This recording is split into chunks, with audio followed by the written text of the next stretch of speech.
Oh, hey. Come on, Dad. What are we doing? What are we doing? We have access to so much information. Too much information. How do we filter everything? You want to fix the education system? Check the parents. You want to create healthy dialogue around controversial topics? Check the parents. You want to fix our punitive system? Check the parents. But with the internet containing all the information available, what can we trust? Who can we trust? Cue parenting influencers who became experts because they f***ed at the right time of the month and had a baby 10 months later? PhDs? These heroes studied child psychology and child development and may even have their own children. They know things because they did clinical studies and they made observations. They put children in controlled settings and asked them questions, then got answers. Or they let them roam around in a familiar setting and then made observations. And thanks to all the theoretical information they read for about 8 years and all the studies they conducted, the information they provide is invaluable. After all, how can we learn anything about our children? We don't do clinical studies. The toughest part is that how we raise our children has varied so much. Remember the timeout phase? Remember the open hand on the bottom, no bruising? Super Nanny in the late 90s taught us to condition our kids, correct negative behaviors immediately, and praise positive behaviors. Then she came back about 20 years later and suggested we make a big deal out of emotions. But there's no child too tough for Super Nanny. Emotions weren't that big a deal when they weren't big ratings. My point is, we all want to be great parents, and so we want the best information. But we forget one simple thing, that they only need a strong connection to their parent, to you. They just need us. They only need a strong relationship to us, their parent. When they cry, they want mama. They want papa. They don't want what they appear to be crying about. That's a superficial request to test our connection. They just want our attention and understanding. We learn what is really valuable with those moments. You work hard to become an independent person, and then you work hard to get into the next stage in life, parenting. But how can we become great parents? Trust your instincts. I have a client who's in a bad situation in her relationship. For the sake of all parties involved, it may be of most benefit to separate. But various factors keep her trying to make something toxic work. Her primary reason for trying to make things work with the father of her child, their son, a toddler. She wants to make sure she can tell him when he's old enough to understand that she tried literally everything to keep the family unit. The irony in trying to salvage the marriage for her son is that she is actually damaging her son. How? She's constantly in a sad mood.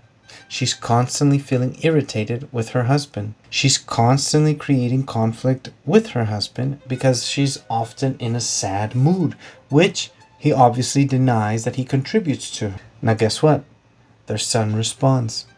He goes over and consoles his mother when he notices that she's upset. Sad picture, right? Happens a lot. But I stayed in the relationship for you, son, so that you could have the family that I never could. Meanwhile, I sacrificed your well-being as a toddler in order to learn to take care of mama so that she could, in return, take care of you. Sad story. Unfortunately, happens a lot. What's my point? No amount of parenting technique is going to save you from any difficult situation. Trust your instincts. Be stressed and try to remember parenting techniques. Heck, be stressed about something trivial and try to accomplish a simple task. You'll take forever if you can get it done. Stress takes precedence. I still don't get it. What's your point? Don't stress? Imagine a typical situation every parent runs into at some point with their toddler. Their toddler is starting to throw a tantrum about wanting a toy at the store. You say, "No, we're leaving. No toy." Your toddler gets upset, starts to bargain, starts to raise their voice and protest. Strangers start paying attention. Your stress level is cool, hopefully. But in most cases, it can be a little uncomfortable at least. You start to think, okay, what do I do? I'm in a hurry. Do I get the toy and get out of here? Say no and deal with the growing protests? Let me apply a parenting technique I just read about. Be confident in your tone of voice, acknowledge their big emotion, rephrase what they are wanting, and let them know that right now they will not be getting that toy. Bleep your expectations, Mama. I didn't know they made Super Kitties these sizes. I want it.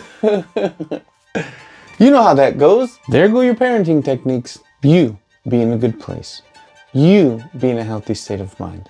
And you will be able to make these decisions instinctually in those moments. You have access to clear thoughts. With a clear mind, your instincts are going to guide you. In those difficult situations, you're not going to feel more than a slight discomfort while others get to walk by and play parent judges, especially the best parents that sadly never were. Talking about you, Dinks. If you take care of you, then your instincts are going to take care of you as well. Your anxiety is low, your love is high, your words are wise. We can't say no to too much cuteness. Believe me, I know. I've had to battle with 3 of the cutest faces on this planet. But ultimately, I won that war. The deal is this. A soft mom is going to look for reasons not to discipline, rather than gain the strength to discipline. A rigid mother is going to discipline their child to require a gentle touch that fits her needs, rather than learn to be gentle herself. A child by your side who has unconditional faith in your relationship because you are in a good place puts them in that same good feeling place. You keep yourself healthy and you can act instinctively to your child's needs. All the parenting techniques in the world are going to be meaningless to the authentic relationship that you can build naturally with your child. Be your best. Love thyself. Share that love with whom you love most. Provide them with responsibilities as they grow. By the time they're 12-ish, parenting's on cruise control. You can go back to living a more independent life, obviously still as a parent. Don't give up just yet. However, you can see more resemblance of what life used to be like prior to having kids. They're on cruise control. They're doing their own thing. This is time for you to get back into doing your own thing. And if you do a heck of a job, it'll only be a matter of time before you're getting mugs that say you're the best father in the world. I hope it for you.